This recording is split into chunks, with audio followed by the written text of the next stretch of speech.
नाज़रीन, नौशर फ़िरोज़ मामा सां ख़बर शेयर कंदा हलूं। रिपोर्ट कर रहियो आहे bureau chief Rizwan Ali जुमाणी।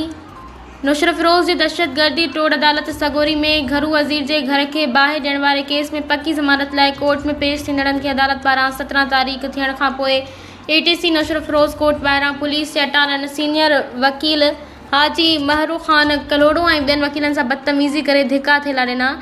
SUP तालका मोरो अॻवान समद हुसैन भट्टी, संदसि भाउ अकरम भट्टी ऐं इमरान जोयो सजाद खोखर खे पुलिस जे सवें गाॾियुनि जे अटालनि गिरफ़्तार करे नामालूम हंधनि ते मुंतक़िल करे छॾियो आहे। केस जी पैरवी कंदड़ महरू ख़ान कलोड़ो गुलज़ार अली आलमाणी समेत ॿियनि वकीलनि पारां पुलिस जे कुदे अमल करण ते मज़म्मत कई आहे ऐं पाकिस्तान जे मुअज़्ज़िज़ अदालतुनि खां मुतालबो कयो आहे त नौशर फ़िरोज़ ATC कोर्ट जा CCTV कैमरा चेक कराया वञनि। असांजे क्लाइंटनि खे किथां गिरफ़्तार कयो वियो आहे। इहा अदालत सगोरी जी तौहीन अदालत आहे। तौहीन अदालत करण ते पुलिस जे रवैये खे वकला बर्दाश्त न कंदी। पुलिस पंहिंजो क़बिलो दुरुस्त करे ॿी सूरत में सिंध पुलिस जी अदालतुनि में एंट्री बंदि कई वेंदी।